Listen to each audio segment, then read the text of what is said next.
Curious George and the Birthday Surprise.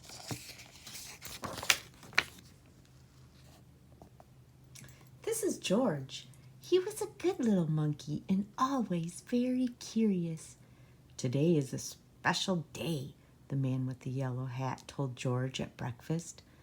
I have a surprise planned and lots to do to get ready. You can help me by staying out of trouble. George was happy to help.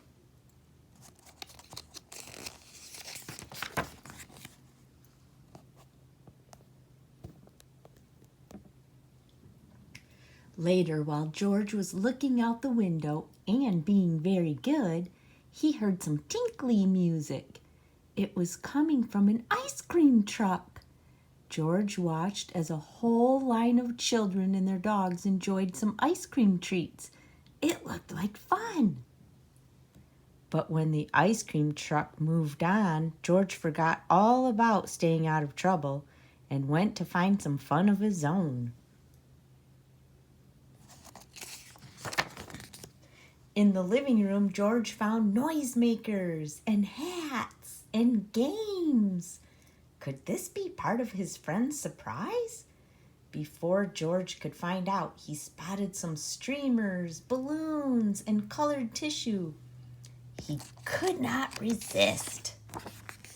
Decorating was easy for a little monkey. Still, George was curious about the surprise. And what was that good smell coming from the kitchen? George followed his nose.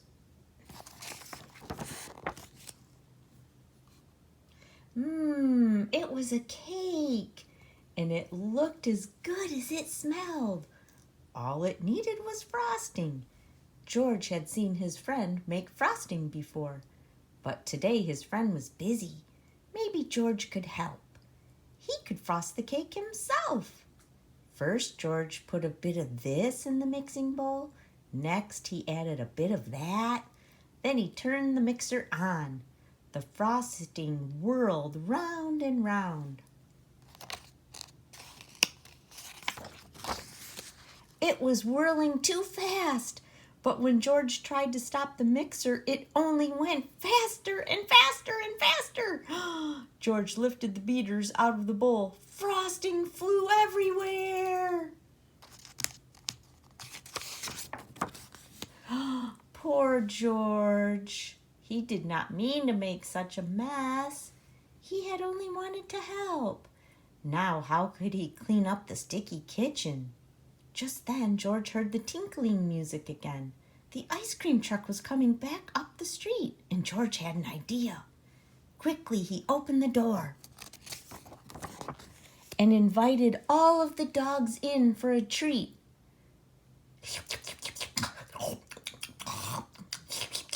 In no time, the kitchen was as clean as a whistle.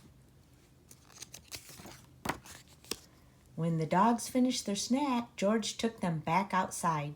The ice cream truck was still there, and so was his friend. "George," said the man with the yellow hat, "I've been looking for you. It's time for the surprise." George had found hats, games, decorations, and a cake. He was curious. Was the surprise a party? Yes, it was a party. George was happy to see all of his friends. They were glad to see George, too. "What great decorations," Bill said. "What a lot of presents," said Betsy. "Why don't you play some games with the guests, George?" the man with the yellow hat suggested. "I have one more thing to do."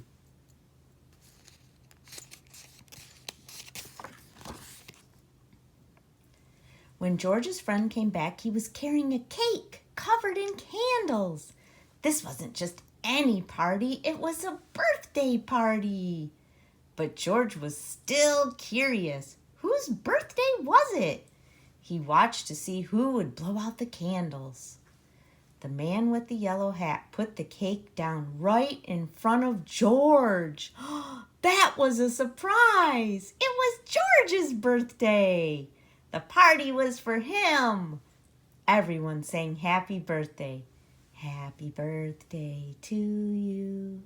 Happy birthday to you.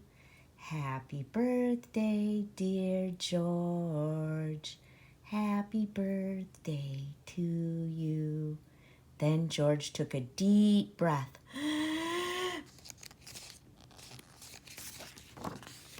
and made a wish.